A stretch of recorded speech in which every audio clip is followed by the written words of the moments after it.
in hoi mai chia hồ lùng an tai pon thả bụi doang miền mùa in hoi nai ye con quả si mai quỷ nhung quỷ chủ nai in hoi nữa vừa năm mấy cua yêu miền trên thế con là vừa mình khói quỷ liu an thao hiểu quân đồ suy lo hại bún nữa chiêu miền nó tệ ạ mà yểm chiêu nó vừa thành nó vừa hiểu quân đồ suy lo hại liu chịu chút tài nàng nó tại liu yết tắp trên ai bún vừa miền mùa ấy tu mạng này chung bị ta mạng làng chinh vừa miền mùa bị ta mạng ồ làng chinh tham nhất chung phải on ô and assume the powers of the president in case of his or her death, disability, absence, dismissal, or refusal to act. B. The vice president shall have other duties such as preparing letters, newsletters, flyers, etc., and then posting them in social media, WeChat, Facebook, distributing them, arranging membership for community social functions, and performing other such duties as may be prescribed from time to time by the executive team. C. The vice president shall be appointed by the executive team, committee, and co-founders to replace the president's position in the event of death, resignation, or removal of the president for the remainder of the team of the term. Excuse me. Section 5, Secretary. A. The Secretary is appointed by the President and shall take accurate minutes of the proceeding of the organization and read or distribute the minutes of the approval at each meeting. B. The Secretary shall keep the organization. Section 6, Former President. The former living president, chairperson, shall preside and serve as the senior advisors of the U.S. Union Friendship Network. Article 6, nominations and elections. I think we all know about that, so we're going to skip to Section 4, misconduct. The executive team, by the majority vote, may remove any officer or member of the organization for reasons of neglect of duties, embezzlement, illegal acts, or in violation of its bylaws, unprofessional moral of conduct, in example, lack of teamwork, respect, discrimination, and double standard in both mobile and or social media. Article 7, the founders and advisors. Section 1, roles. The business and affairs of this organization shall be managed and controlled by the founders, co-founders, and advisors. Section 2, the function of the co-founders and advisors is to advise, make recommendations to the organizations, and provide technical assistance to the executive team members, and subcommittee members. They shall not manage the organization or assume any responsibility. So, founders and co-founders, the 34 of them on the list, ผู้ก่อตั้งผู้แนะนำมาฟาสเปตาเมียนโอเราไปskip มาอย่างตัวไม่บัว skip in section 4. Section 4 là cũng thảo senior advisor thì của mà bia tàu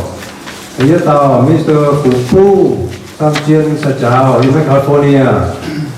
thì nhảy tàu cao chiên dạo phê chào in California pha tàu cao chiên dạo tròi sa chào in Oregon thì phải tàu David phải tròi Lee in Oregon tầm tàu Mr. Yao Tak Tam in Washington State. Section 5, representation. The U.S. Union Friendship Network Executive Team, especially for the President and Vice President positions, shall have equal representations of union from northern and southern, which is based on our homeland country of Laos. B. U.S. Women Friendship Network provoked and advocate for the increasing female representation in all active leadership roles and at all decision-making levels. Nó sẽ con thảo là chairperson thảo vô chairได้หรือมันหรือว่าเส้นปุ่นหมั่งฝ่ายว่าหมั่งไอ้ารถทรายสิ่งของสิ่งค้ำเสียบริเวียนนำพานำพาเสียงมีวางประมาณเลยเวียนสิยังน้องเป็นร้านมวยยังถึงก็ต้องแปลงไปแล้วก็งานกองเปลือกพีก็ไปผ่านหรือว่าหรืออีเต้าถูกจ้างพี่ดงทั้งปีแต่งตั้งเราจ้างพี่ดงหรือ article 8นะยูสกิปนี่ตามคุณถามว่าแปลงเหมือนนี้ต้องเหมือนกันนะครับเราจะไม่ตรงกันก็ได้ตรงแบบมั้ยอย่างนี้เยอะไม่ได้ไม่ได้คิดจะตั้งในความเป็นยูสกิปเราตั้งไปกระดานหรือยังมี article 9 or article 9 principle. The principal office of the U.S. Union Friendship Network shall be located in the United States of America, either in the states of California, Oregon, or Washington. The headquarters office will be located in the state where the organization's elected president resides. น่าจะกองเท้าบุญยี่ปุ่นเตะยี่ตองเต้าเอาสู่ยังแคลิฟอร์เนีย Oregon กับ Washington. เดี๋ยว Article 10นะเป็นซีลจากโลโก้นะผู้หวังช่วงก่อนเนี่ยนี่ตัวเสียงตาอีหยังJuly 4th 2022นะตัวสิกรตาโลโก้คุณยนต์น่ะเซกองเขาเทียนหุ่มเทียนมีบัวมาเทียนจะได้กระสีบัวอีบุญยันนี่ก้อนแปลงอ่ะแต่ยังหนาสุนหุ่มชะตายยิ่งเนี่ยจะมีฟิงพอจะยุ่งมาจุดไม้ก้อนมาแปลงยังไม้ก้อนมาจูโดกจุดมาย้อนบัวยิ่งเนี่ยจุดมาหุ่ม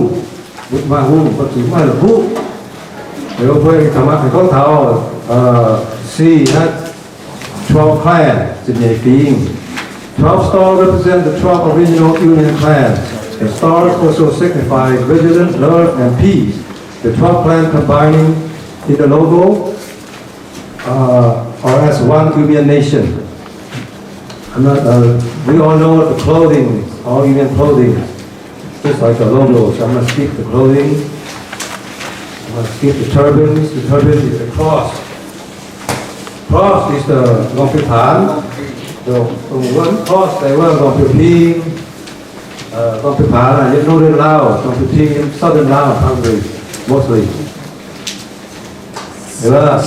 Article 11, non-discrimination. The organization shall not discriminate against any members on the basis of age, sex, marital status, disability, religion, political belief, and national origin. เราใช้กล้องปุ่นบัวหมั่งเพียนหมั่งไฟเต้าบัวสู้อีเมียนเซนเชต Article 12 สุดท้าย These bylaws shall govern the U.S. Union Friendship Network ไม่ควรอีเมียนเซนเชตก่อน in all cases in which they are applicable. บุญตู้ยูเนียนอจู่ตรงเย้าแห่งเช่นโป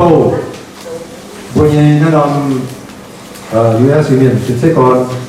ผู้ใดที่เสียตัด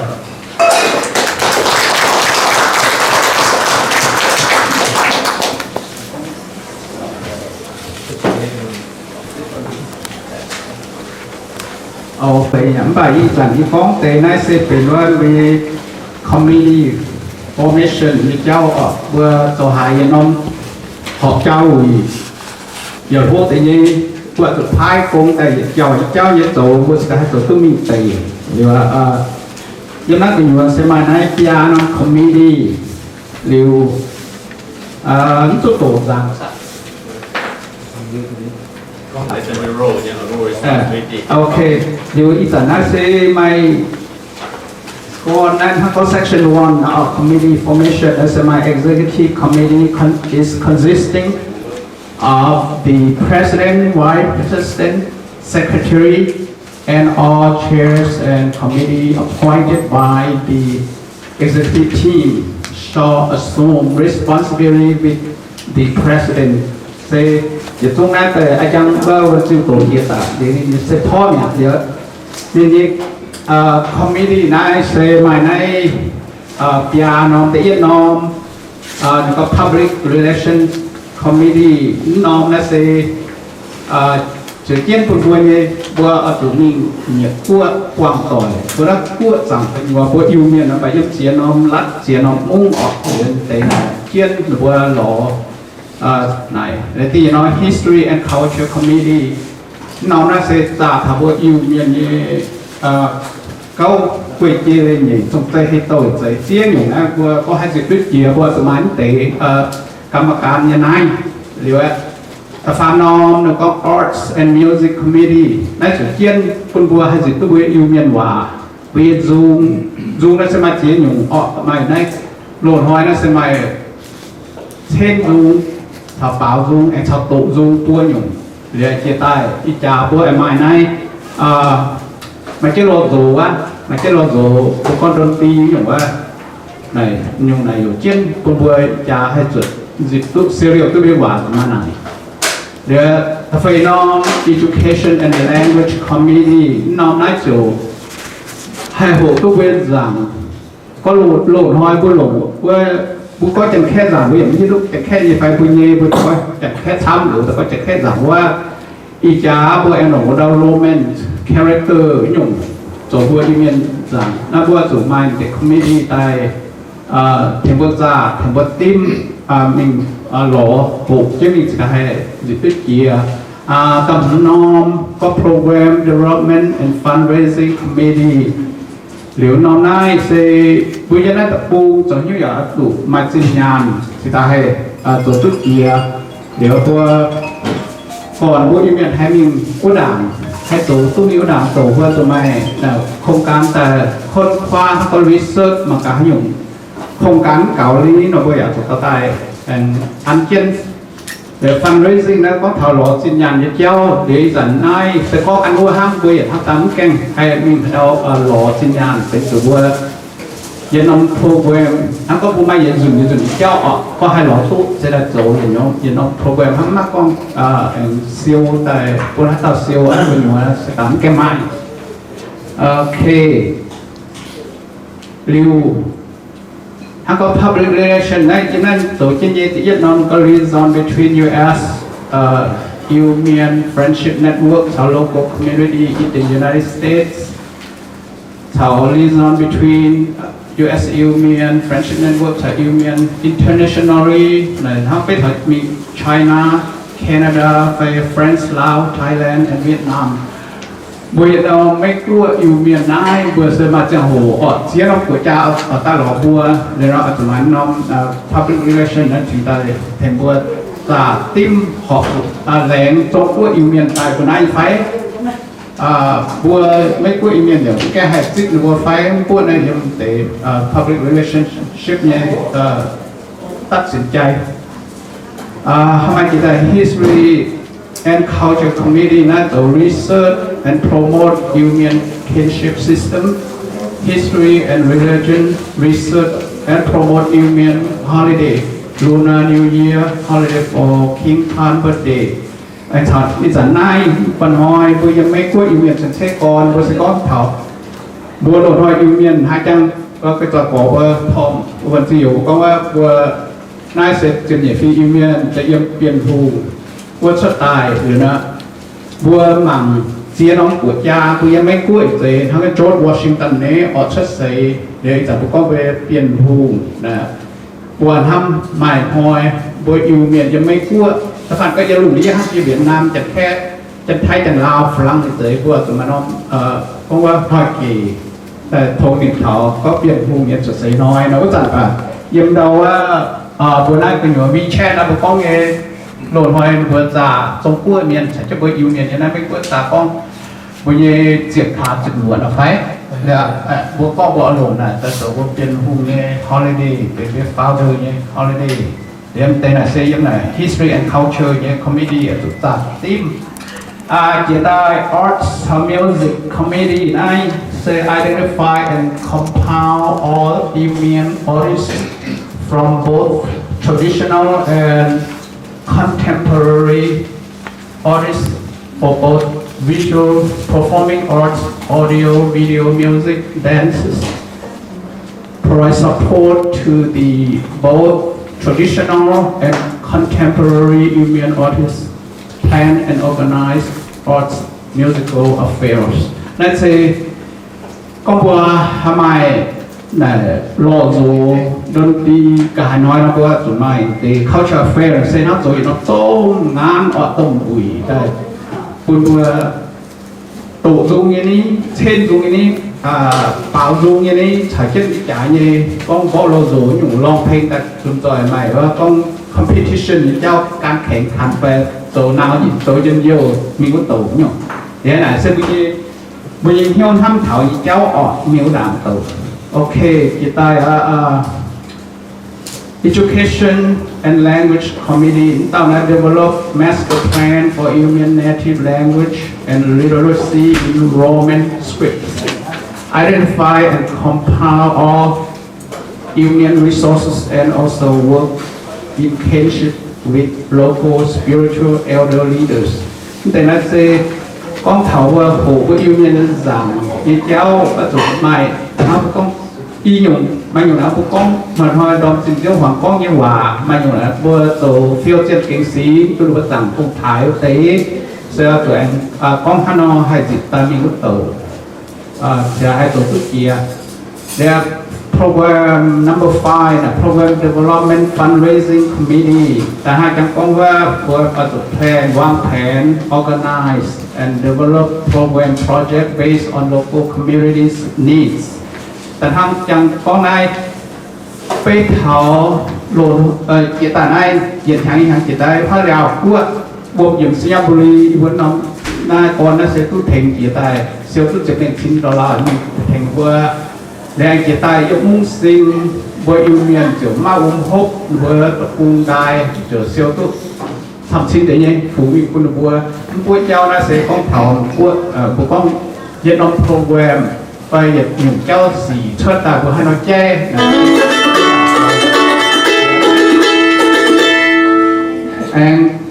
อะไรอย่างนั้นเดี๋ยว develop policy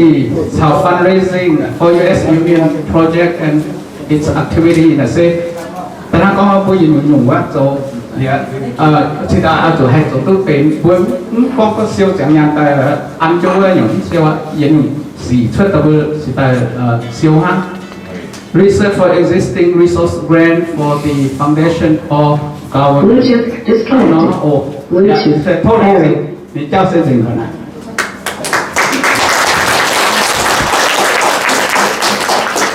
来这边问就朝ว่าจะสังเกตนำว่าตัวพ่อไม่แปลกปฏิบัติฮิวก็บนเนี่ยมิชชั่นบน statement บนเนี่ย bylaw อันจริงทำที่มีว่าเสียงผู้กองสมบูรณ์ว่าเสียงฟอดห้อง thay mình vừa chọn tí nhám mà giờ sẽ đặt nó qua của nó với nhà mày này là để là nó chuẩn xác như bây giờ nó hay California giờ có chuẩn xác chỉ Oregon giờ có chuẩn xác cũng chỉ Seattle giờ có chuẩn xác nhé tại vì nó chỉ tao xử lý cái hiu anh bà sẽ tìm hoa bữa anh nhất thảo phát để nó không tại sao được anh cầu để nó có mà tao như này bữa đối với như phát biểu có tem cả hello แต่จริงหอยเบื่อทุกเรื่องต่อยออกด้วยให้พิจารณาด้วยแต่จริงทำยิ่งต่อนี้ด้วยบาซิลนี่ด้วยเหี้ยวทานพงเบื่อต่อยเบื่ออีเต่าใจ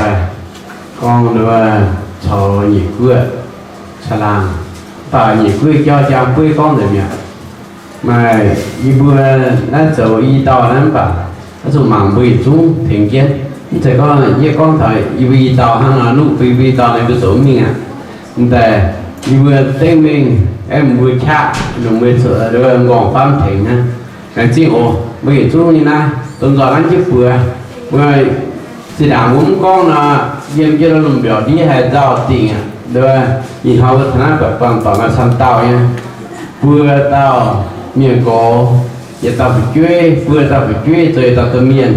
vừa tàu từ miền rồi tàu làm chiêu vừa tàu làm chiêu走tu giờ chung rồi nhẹ ngon nghẹn rồi mà mưa rồi tham chiết rồi cái mình rồi lưu vấn tới miền na dân na mưa thứ nhớ phải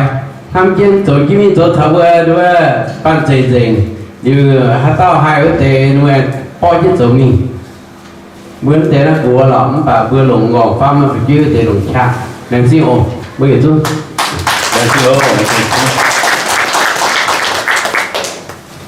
là gì tôi qua chưa quên rồi hỏi quê lúc nhận qua tỏi mà tế yên cô yên phát mà tế ở túc vật chia mà tế ẩn vật chia miêu xem tài lệ tiệc in hoa túc vào tỏi đến đây con rồi nhé vừa rồi hiểu ý ta rồi đến nhà nhân sang với cô tài tổng quân canh đối túc vào kia tế nó túc vào này in hoa hay đồng nhau hay tôi muốn tế bài và chụp phê tàu tàu rồi lọ tu vừa kim tu vừa nói Union trên thế còn và US Union Friendship Network trong WeChat này rồi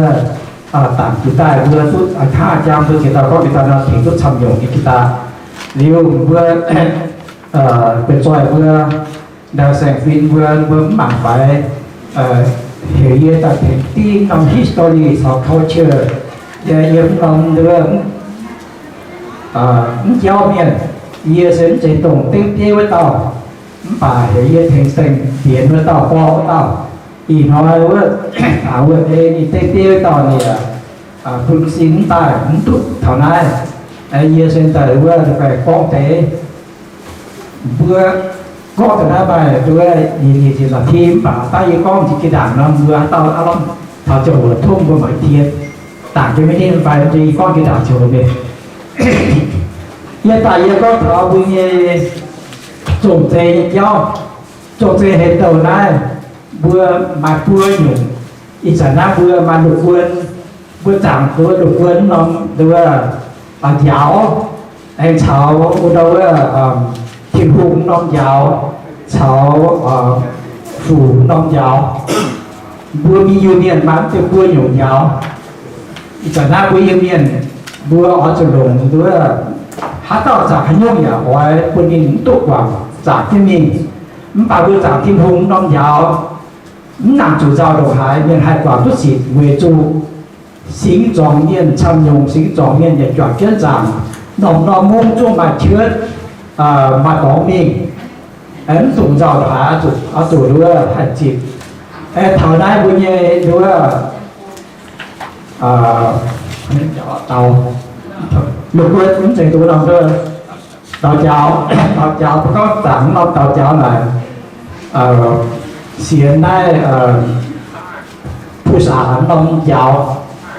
phạm chính phạm phụ vừa nông giáo đây vui yêu nghiên nhà sáng nhé xiên mai nhé bà chủ nhé vừa chủ hà nó hay un vừa phải nhé hồ thiên minh chìm thiên minh tôi có liên quan hiện tại tổng vốn nông lục quân giáo xiên với nhau ông thái giảm với ông thái nông giáo đây vừa yêu nghiên chia con tạo chút giảm chia tài giảm với ông thái tài chậm tỏi thì giải vừa thiếu thiên minh bà mà cái giống cái hỏi quảng vui ở ai tổng ở giảm cái vui ở mọi tôi là khu vừa ra đó hay rồi tôi vừa đủ như thế chỉ cái mình tôi có những quảng tôi là khu hiện tại bây giờ ông thái ông cú bây giờ hải tài hắn tạo thành tôi đổ tu nó qua chỗ nó tài sắp xếp như phải phê mà cả hắn không tỏ số thì hắn hát vươn nào hiểu cầu giả tôi bị kịp thì hát vươn nhiều nó tỏ cả sao mà vươn nhấp trên gì phảiอีจันน่าจะโจแต่ว่าทำเพื่อนเราเป็นโจแต่มาทำเพื่อนเนี่ยแต่อย่าต่อย bỏ tàu tỏ về nghề sẽ bị thang nghe không bảo được đúng là sổ du là này bây giờ bên hàng chỉ cần du phải lò tài du phải bị đúng là nặng từ hàng cả hai ở vừa cho pe mà cả vừa cầu nhỏ vừa cho cả có tiêu chuẩn thế này năm sẽ có thảo tài vừa cho làm rồi thì theo thảo vừa thì có đã không lo anh thì đèn rồi này con vừa tôi lột tôi hát tàu lột thì vừa sôi nóng rồi hiện tại anh chàng này có thảo đâu là sinh viên bước ra bước chính phủ ye chán vừa sai ông chăm tàu yếm nai mà tính thì yếm nai tôi con thì nha tàu hai thầy con là tham dự vừa xếp thảo vừa là vừa đã chủ phải vừa giáo chính phủ bà số con vừa ở chỗ nang nó vừa ở chỗ càng truyền nhiều bên nang vừa trả chiều vừa to luôn trả nó vừa đặt ra chỗ bàn về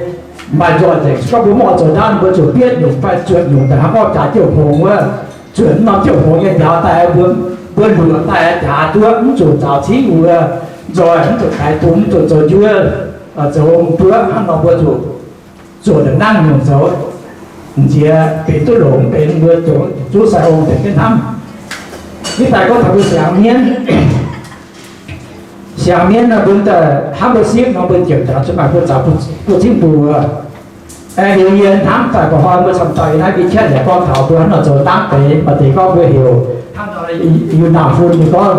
nhiều tôi hiểu nha đi tức rồi nha rồi đi phải lối nha đi hiểu nó tại biển trên là hiểu lối nha ai chủ tôi tại yên thám tôi chơi mà chủ tại ship cho hiểu nó năng gì vừa giáo thiếu vừa ship đã cầu đào ai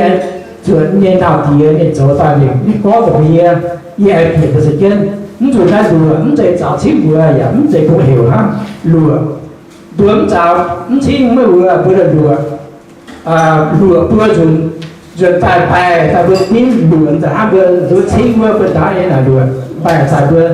lừa tài vừa có người ta tài bài tài tin một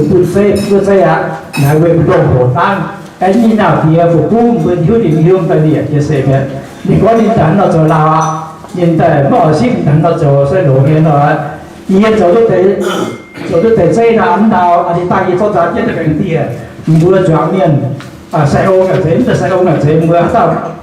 cho thật thì mà cả hiện có ý nhung rằng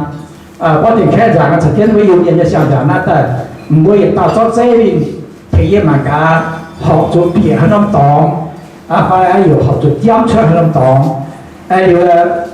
vừa dễ dàng giám sát phải thêm tiền phải hiểu ôn là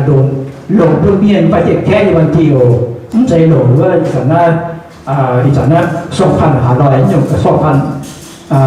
22เอาวันที่เส้นใจว่าหลงอยู่เมียนphải chạy khe như vậy thì luôn là calendar chiếm phá chiếm lửa cái bên lộ tình là chỗ tiền thu nghe sự gì thôi quỷ giỏi vừa cháu thì cái là bùi miền đi sức tại có đồng nói là vừa tại cái là vừa hàng ngon để tìm xong thì tại vì anh thích đi chiều lại thì đi chiều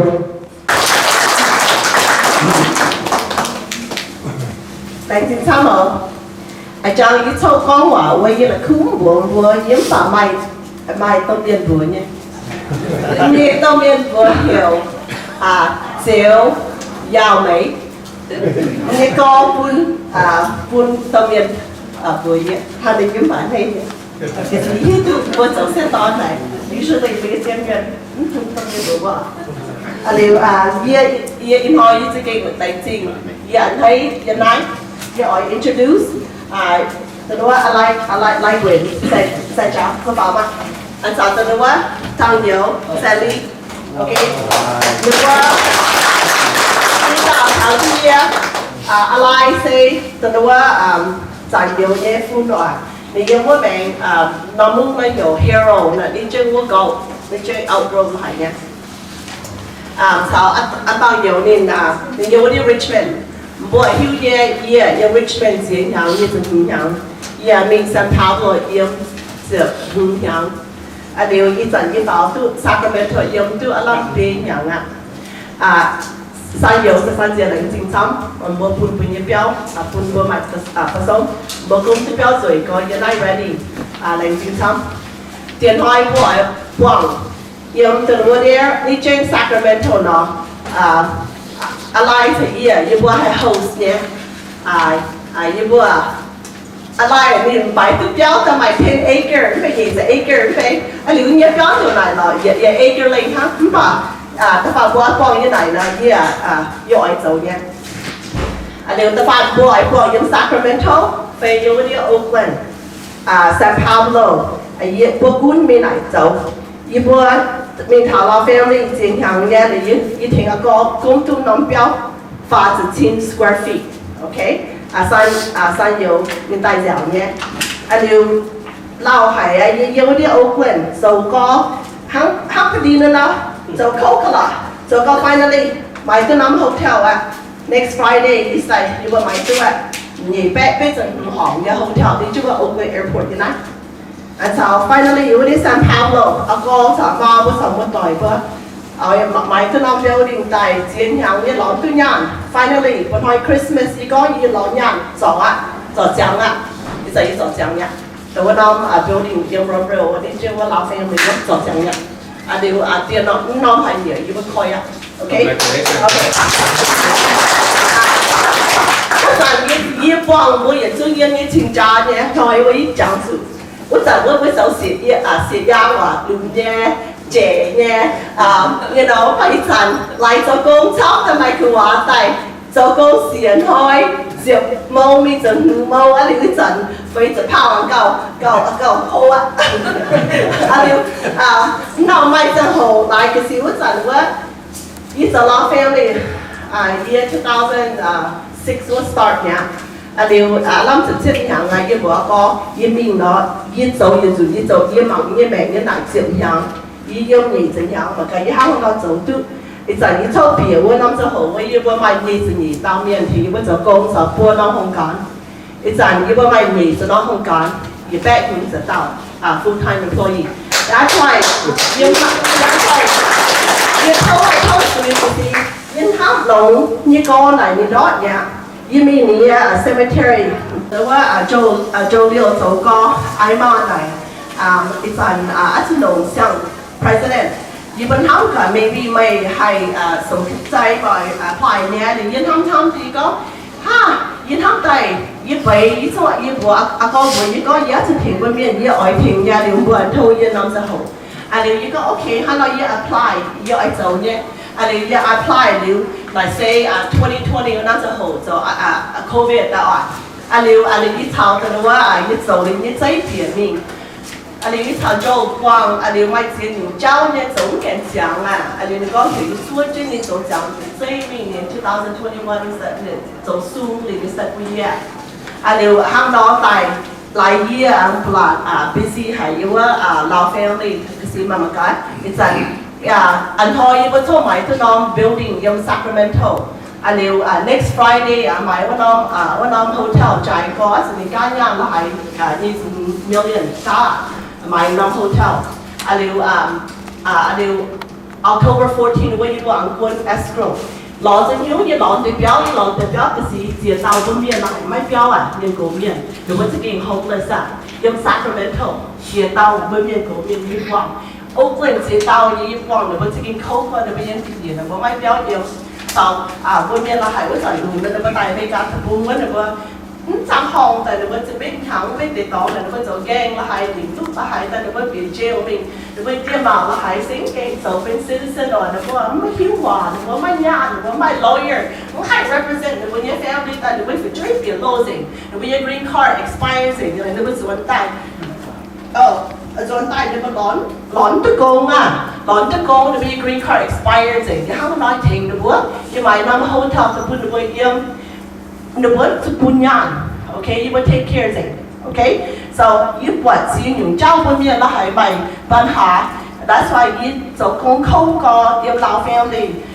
ก็สิ not only จะกินทิ้งไปอยู่เมียน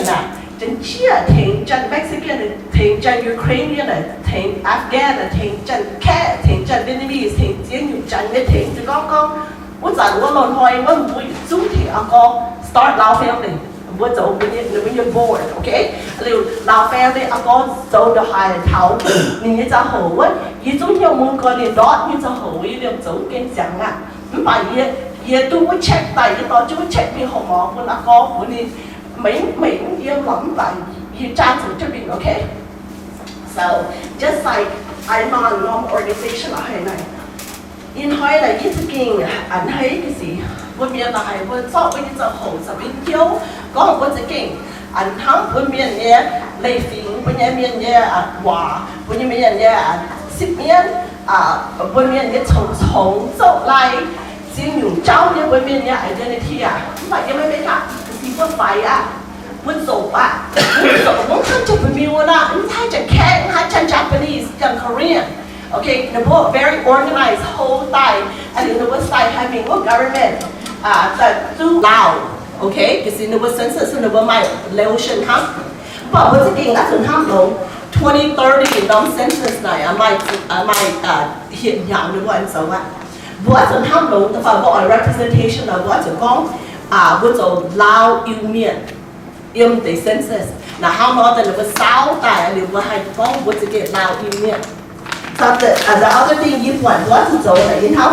bố miền kia là những cái anh thấy tiền hàng như mìnhจะเล่าแต่คุณจะthấyแต่คุณยี่ฝ่าตายที่อเมริกาแต่สิ่งที่เสียงอย่างว่ายี่ตายร้ายอ่อนอีกสัญญาคุณเสียงอย่างอ่ะยี่เรื่องเก่งส่วนจะเล่าแต่คุณส่วนจะthấyแต่คุณไม่phảiยี่หิวตัวบมินเราหายอยู่ที่จะเล่าจะthấyแต่คุณน่ะเดี๋ยวบอกไอ้โจเดี๋ยวบอกจะไม่ business เราหายเนี่ยเดี๋ยวบอกไอ้คุณเดี๋ยวไปช่วยหายtạiอเมริกาแต่คุณตัวโซ่เดี๋ยวบอกไอ้หูมาการห้างเราโจ non-profit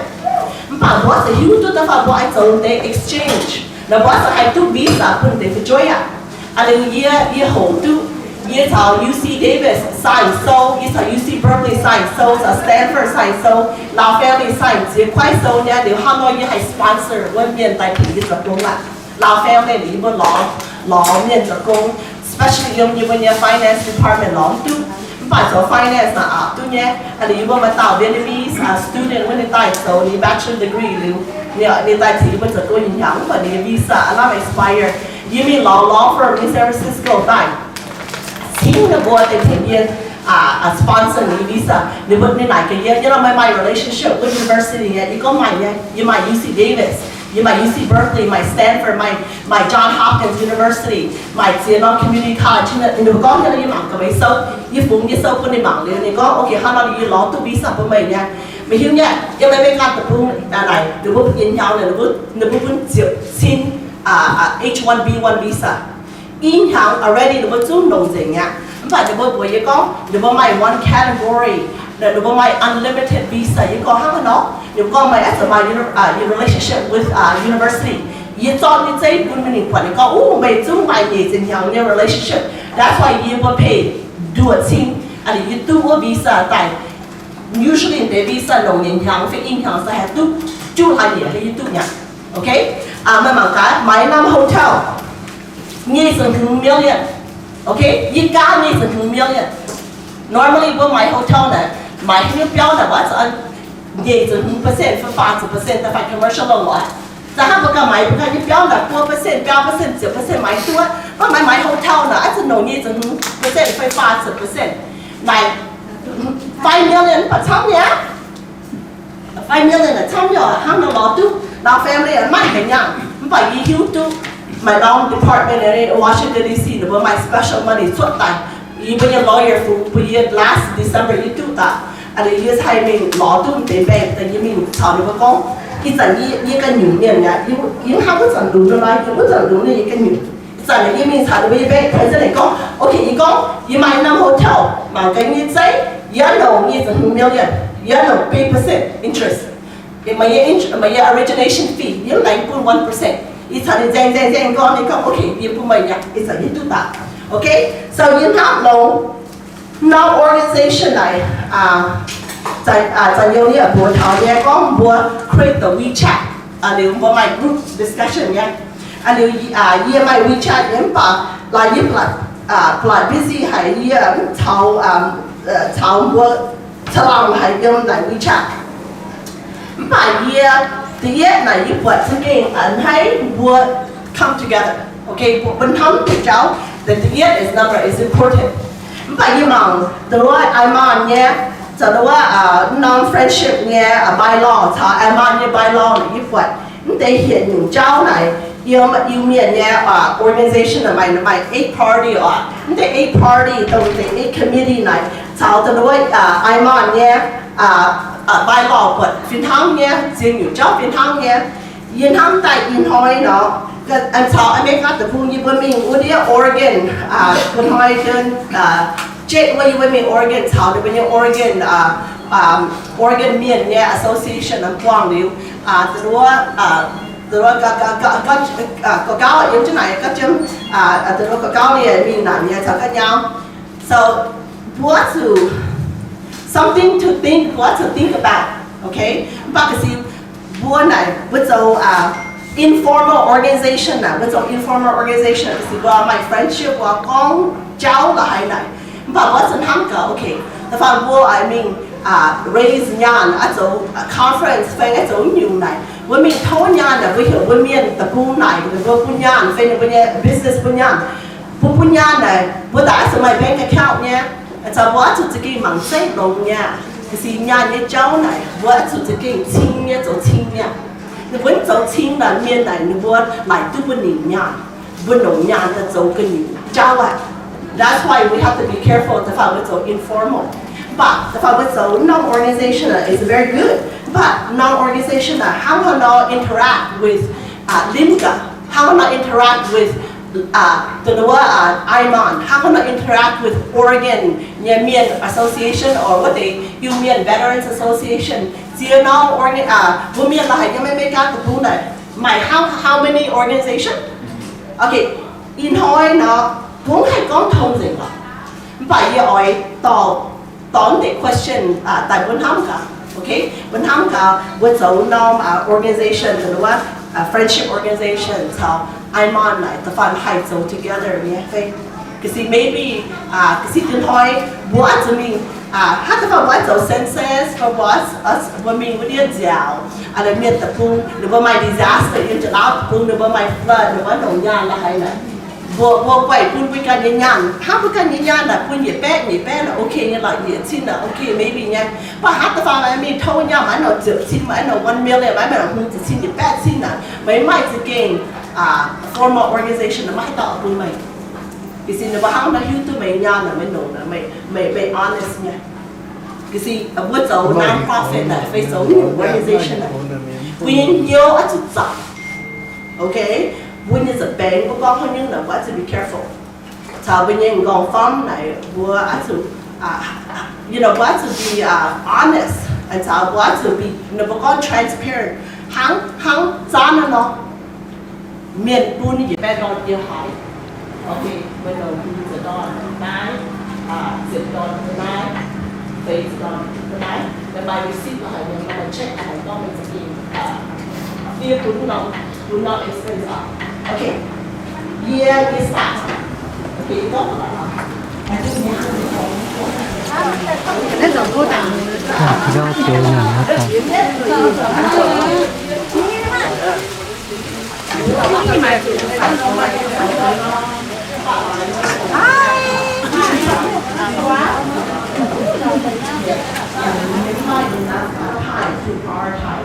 to gain create the IMON. It's the way you do it now. Tell you to align now. You want me what Oregon and they what got town say part of Sam the kind of oil so representation for Oregon. But what's all I don't know Washington you mean any and so you manga California will have might do a tao. And Washington have poor tao how Oregon have my poor tao and they will have a law to Oroville, Redding, San Jose, Fresno, you know, Sacramento, Outgrove, what do you Oakland, San Jose, you know, anyway, vẫn hay có thông và year length xin, when you soon get together, when I to get together, you will lao phải bỏ là when New Year lao phải dấu á, chính cháu will lao phải dấu á, so it's a new year generation, ยิ้มจะเก่ง luôn anymore là phụ sự hiện tại sẽ kinh luôn là mà sẽ kinh cốจะ not too experienced yet okay yes so much you cháu yes so hổ nhé okay nếu yes lấy kinh thăm bên dưới lại muốn thăm yes bộ ở yes gia đình cái bên miền yes ở nhé nếu muốn support trên cái bộ vì bộ hắn mà nó hay giàu gia đình cái bên miền okay okay lấy thăm thì ở Ame thảo thiên nhiên team executive team tại joy buôn nom đến như meeting những con tập xía những khu cháu lồng rồi support con thảo này tiền nhà như cháu vừa tao run non-profit organization non organization này vừa hít tụm tại cháu này vừa nhé buôn nom informal organization này vừaแต่ไม่ intent ก็vừa incorporated เป็นvừaได้như register the state federal but in partnership in the future right ก็อีกก็ถามจริงอยู่แต่ตัวรอยานตัวรอnhưngตัว program we look upon Iman look upon Lao family look upon Limca as a fiscal agent so we have to talk about it when time come I'm sure ถ้าจะหอบบุกก็แกตัวรอยานนะใส่ตอนนั้นอย่าแปะชิ้นหยิบชิ้นปุ่นเย็นปุ่นนำคอนนะบนตัวหลงchủ đây như siêu nhàn như cháu này chủ lỗ nhàn như cháu nó mai để tôi một tôi để bên nhiên đây như thế nào thì đàn căng anh vừa thèm vừa đây như sen sâu trâu sâu em vừa trốn tại nó vừa dẫn nổi đó là nếu vừa hít con bướm lộn chẳng để hít con bướm lộn là nên ta sinh nó tóm là hai chẳng mấy con là chiến hạ sẽ thông vừa chúng tôi bị nhau vừa tại agree có vừa nằm tại cái informal hàng chiêu thông tỏi ham tỏi lo tỏi đó cho lòng thành của yêu miền hắn là hạt phương của yêu miền mà năm bữa trang sang phim con thọ để con đây nữa vừa hàm mai chỗ tấm minh na vừa thọ xe chủ nhận nó mắn để piano comedy mấy con là chủ nhé bút giản như chỗ president như Iman như chàng hổ vừa ye đây như write up all this comedy ít giản na lao hạ cũng mấy cái comedy vừa angry read đây như visit tại sao thành phiên là vừa angry visit tại sao hai pun tại committee tại đây như take some đây như role and responsibility take some action vừa con thảo public relation vừa giả mai mía mà cao thảo đây như dùng tuổi nhiều con thảo đây như bunyi history culture mà mai vấn a thảo đây như gì ta con thảo đây như program thảo đến như fundraising development này program development and fundraising này mà đến như sang pin thảo đến như vườn chiều Tommy này mà để vừa năm committee mà bây giờ ít là vừaขาดrồi năm committee này mà này tụi này art and music committee này art and music committee này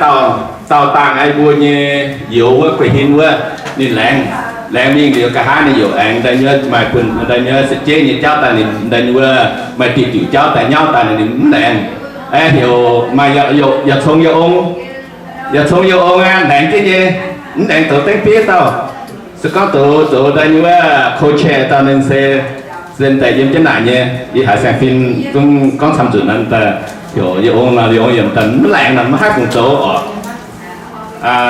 đi bữa khát nom Art and Music Committee Art and Music này anh ta hai trang sản phim con là nó kinh chiến hay nhé trận bảo dung tổ dung tiền hàng này đi qua mày đây nữa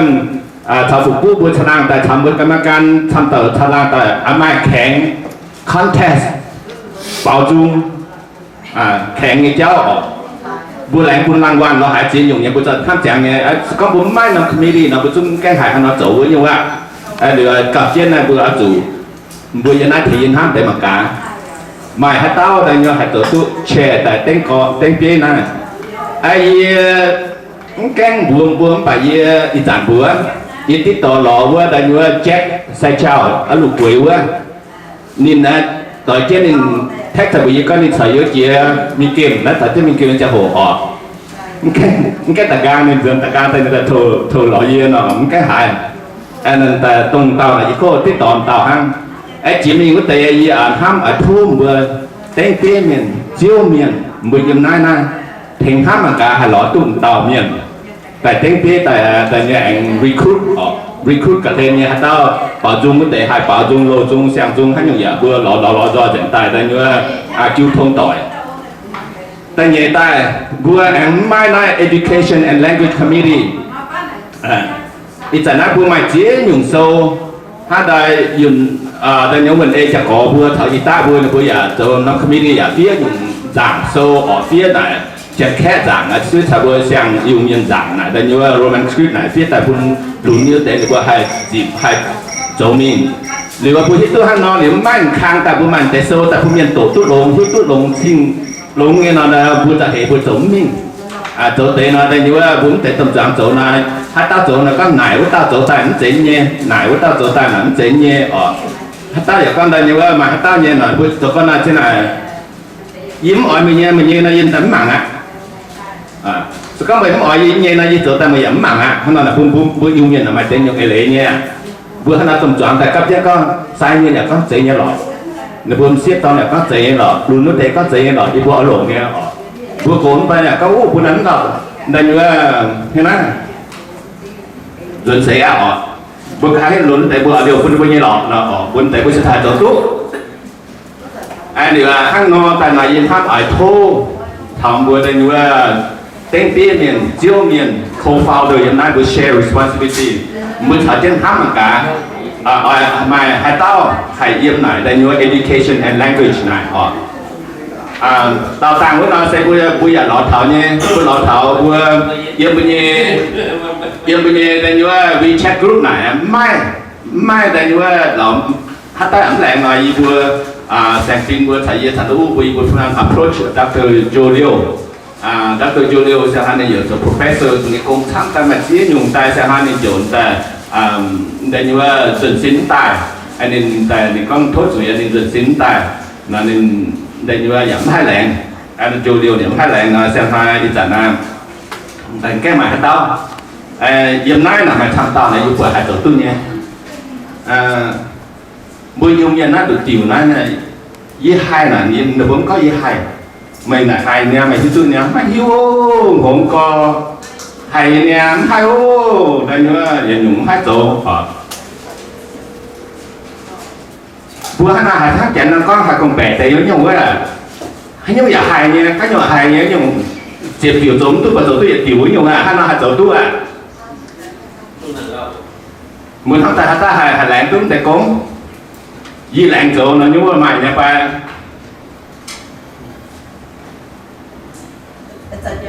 Just clarification. Okay, now agenda right here. บัวจุ่มนายบัวจุ่ม Art and Music Committee บัวเอามาใน contest plan organize the 2023 U.S. Union Concert for Union Singing and Chanting Contest. สก็บัวไม่นำ committee นะบัวจุ่มเนี่ยที่ตัวเรา organize เนี่ยนะบัวเนี่ย plan นะบัวเนี่ย plan of action.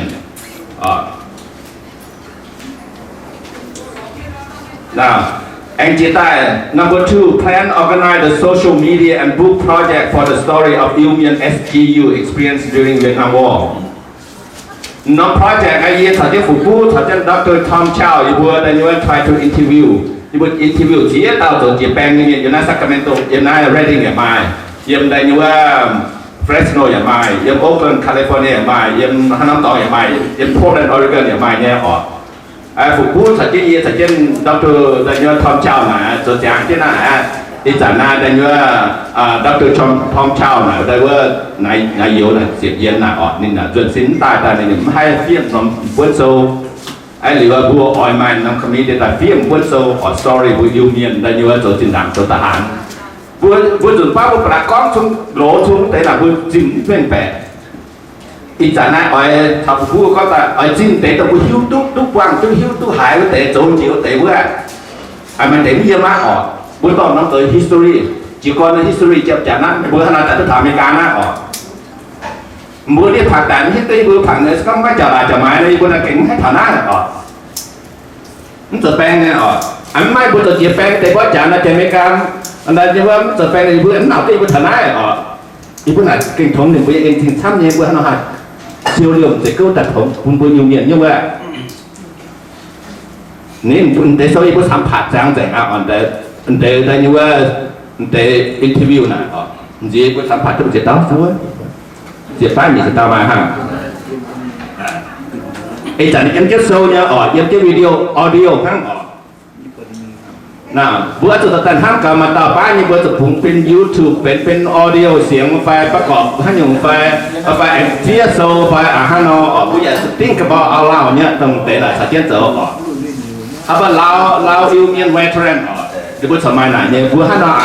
อันเป็นเยอะพันธุ์ชิดฉันเดี๋ยวแต่ผู้หาโจนะหาโจแต่โซได้ออกผู้จุดนั้นผู้สมัย existing ได้ยังว่า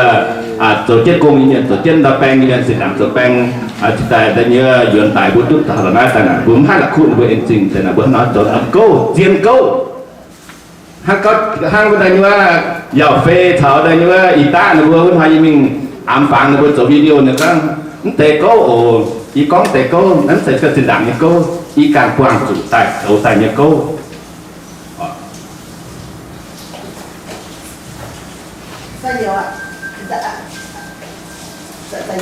that issue that yesterday actually very interested in. Okay. You've been talking about Nông Cháo for a long time now. Okay. How now hay so?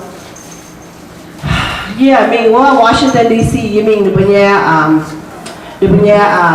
Veterans Memorial and how mong the museum the how na so? And you year law to norm organization in New York. The way he'll story core. Okay, what my son, what mama? He'll story core. And story core này, you mong the one about my 5 group. The one my Gen story, the Civil War. The by my what veterans near story. The by my what Jewish, the what Germany thought they Jewish that by the Jewish people like what. So the one my Mexican near story. So the one my what gay, LGBT, lesbian near story. You know how? Mà cái như hay hiểu là một tại dấu audio interview bố miền anh ấy nó to là bên studio tại Lao Family Hong Kong yêu đi open anh ấy mà tới miền cổ miền what senior what about mình record the bên story nhé nom studio này permanently in San Francisco yêu the bên Jewish Contemporary Museum in San Francisco so then nom item that you get very interested nói với mình ai biết hiểu ama tỏ cô như phòng tập như mạng cô như tàu như phòng là hay sao như cần như xia nên sẽ phải nhận ha nên chút sẽ phải nhận lấy cái đi biểu cái đấy vì như program nhá đó before như tại nay như cần chỉ xin hảo mong đón dẫn như chút trên những uniform như tỏ trên những military base như cái đi major what so you nói như lấy dấu nó. Okay, this, well, I'm not sure if you told what committee co-chair, but how to find, so, how would you mean,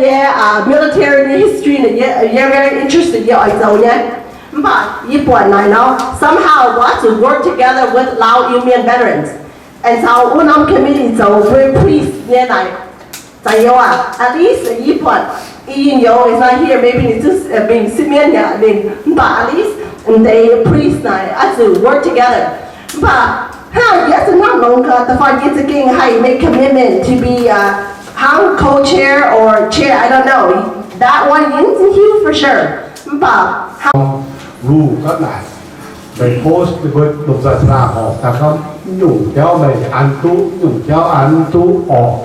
rồi để cho và mà để tận là tận thế cả và ha nó bàn sao ở tận bên đó nó vừa nó thằng tàu để ta làm ra bằng nhiều nó bộ tàu phá phải manage với cái web với website Hanoi đó là vừa thì cầuแต่ว่าเป็นมาชิด remove พอถึงใน article แต่ content เป็นเราหาแต่เราบอกกันว่าเบอร์ตัวHanoiอีกแบบแต่สิ่งที่ไอเดียคุณบัวหรอไอเยี่ยนยี่ตะโกทั้งหมดสมตัวยี่ตะมองแล้วหวังตัวเนี่ยจะแปลงก็ตัวเนี่ยคุณจะเอาสมทุกในที่ไหน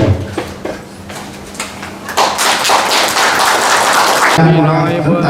ta thiên ta sẽ là tập hết chúng ta nhiều tác dụng và mấy chỗ mấy bữa chúng ta ưu nhận cái phí chúng ta làm phải cho chúng ta tạo cho nó làm chứ kiên tây na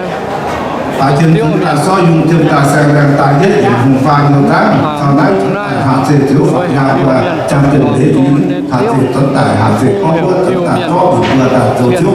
đồ nát chuyện những phí bèo nhỏ chế phun tiền nát mét chiều mấy bớt để cùng tấn tài hạ chế cầm chế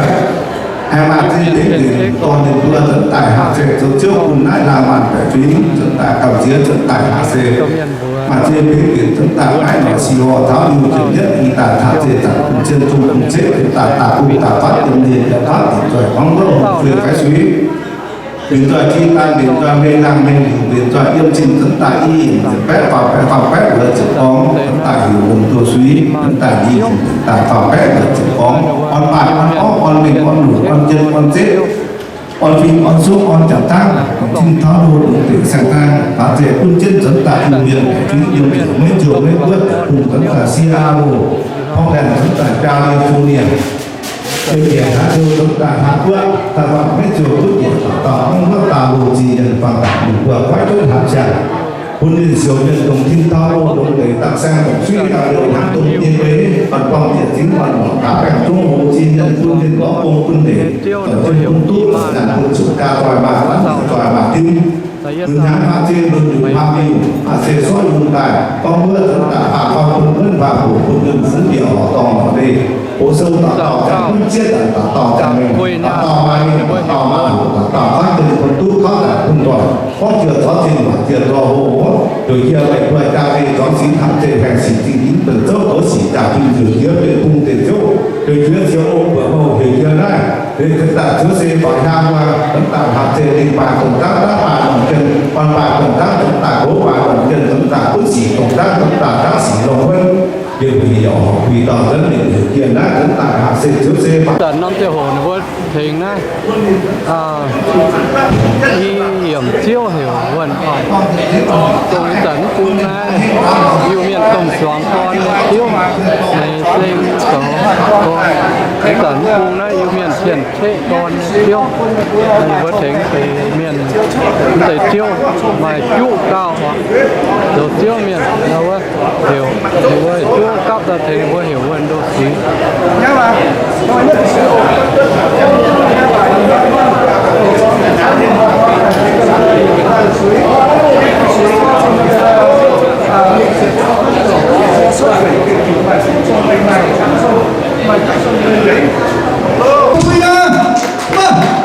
Thank you, thank you.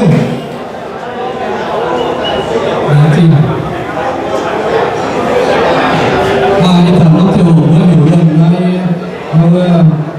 có thể cho quân với hiểu lần đó thiết các nhau này nó các nhau là thủ vào các chiêu nhau thì các lần nào mới hai cổ đến xe cái miệng chú rồi làm sao là chi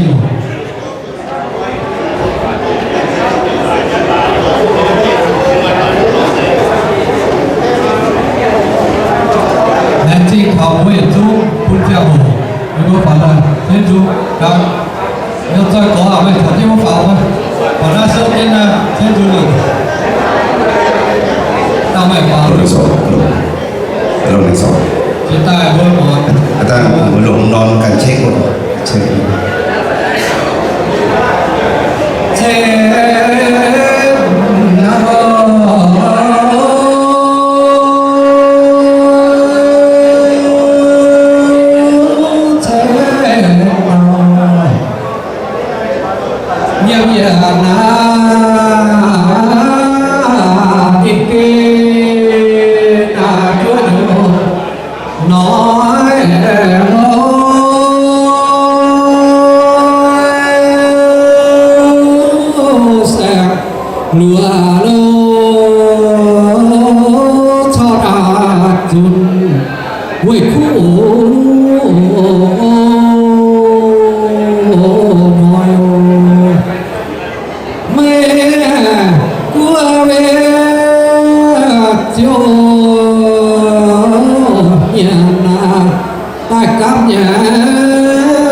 Hãy subscribe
cho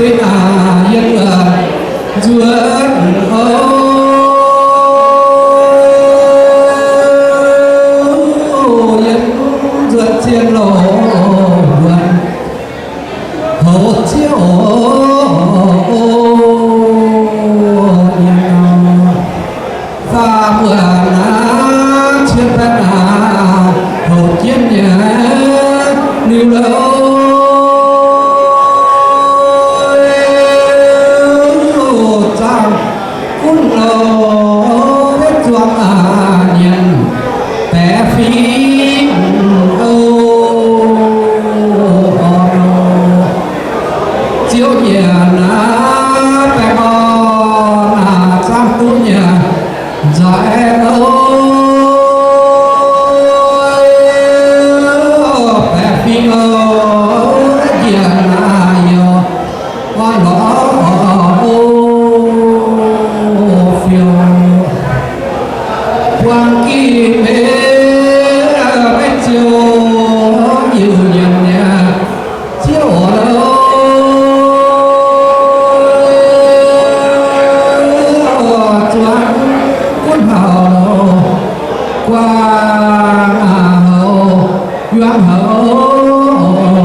để không bỏ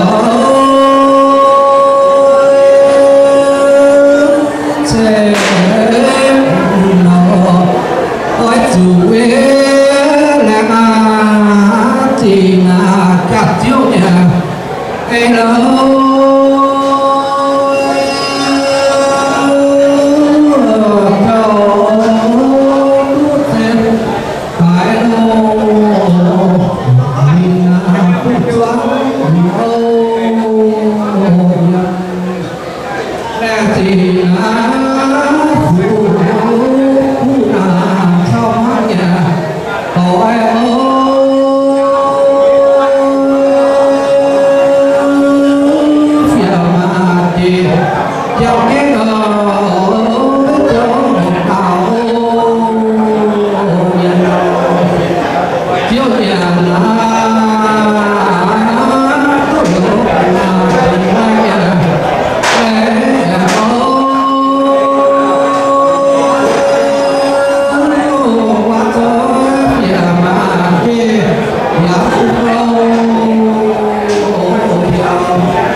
chuang ơi họ ta trà tại phiêu túc bè âu lục trước na yên chinh na xuân chiến nhà hoàn ơi rồi lợn trà viên thế rồi phạm ô quang là chi hùng cái tay với đồng nhân và bây giờ và cấp tay nhé đồng vừa đồng nói xin chia chia nói sáng chia đã nói nhẹ lòng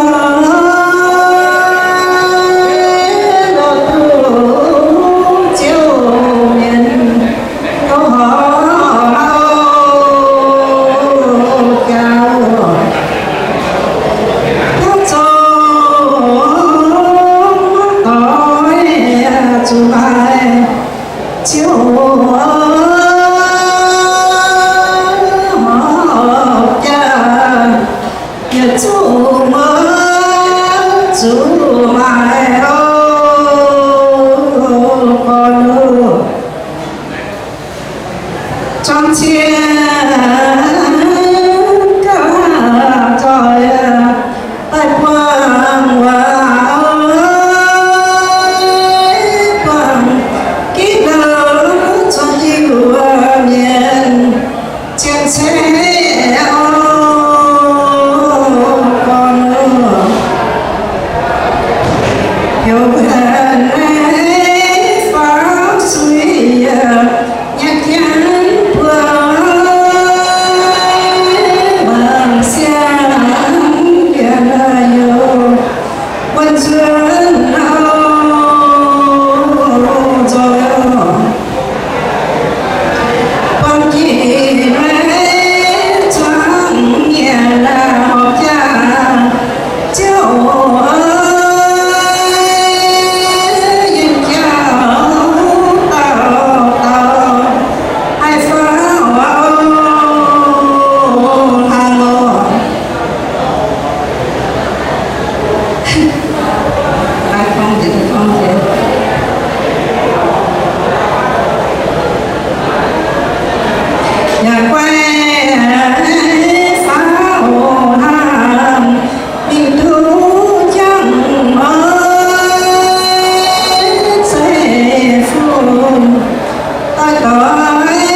Chinh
tiền quê chú mọi quê con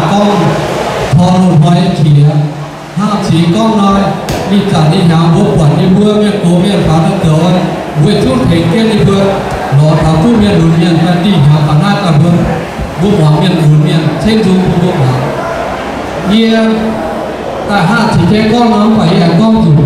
có chủ bố mai mà gửi mà nhúc kia cái cổ kia cái chiến của họ bố cũng lò anh nào hát ma phun là vừa bố cũng lò những community chính tao bài những tao như WeChat bài như bài Facebook bài bố cũng lò như là người bố bảo cái nhiễm tuổi hát nhiều nhớ tuổi như nhớ lò nghe như ở thời miền như ở thời nhiều miền như là như con thuốc chiều cái con tiền story như là giống từ quân nhiều miền quân như tiền lao quân toàn nhân tiền mà bọn họ bị phá tài về quân nhiều miền như là về miền tài những cái phút rồi phải về miền tài phải như ở miền Nam quân nhiều miền này như ở thành thảo quân nhiều miền là chín tàu hai bảo dung hai tổ dung hai yên đi nhổn này như những phải những con của coi yên hay những quay là bảo thu tổ thu này ia có ia này hai nhưng vừa phía hay nhưng chú ia hai này lại hai này bữa ấy giáo rồi giáo tu yêu nay chỉ mình là chỉ vừa sắp hoàng ia là thao thành vừa đâu ấy chung tại như miền tại chi kít rồi mẹ con vừa tìm hỏi vừa em rồi quang kia là chỉ xong Người bị cho nhà chua ổ chúng ta nhiều thô các mình sinh cỏ hơn năm tiền mình cho cả ở trên là trong để chúng mình sinh cho ổ đây nhiều thô là thôn đại cá là chúng ta bảo để cho cái điều cái là phán là quy định của chúng mình để mình bảo để chúng mình tham nói giống mình là tham là nó chưa hổ ai yên không quả ai theo đơn phải mà có lúc đấy không xin đến thì hiện tại không xin so lại thì cái lúc đi bao hành miền tham bây giờ non chưa hổ hiểu bảo hơn vậy nhà hàng nó biết tiểu tế này nó miền tham như này nữa hai hít tới tăng với tiếng anh đây nó nhà hàng nhà bàn hàng đi với dạng những tàu nó được để hiểu hơn miền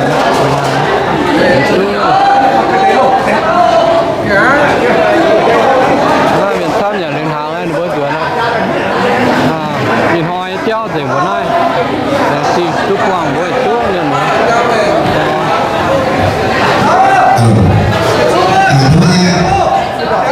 Hôm nay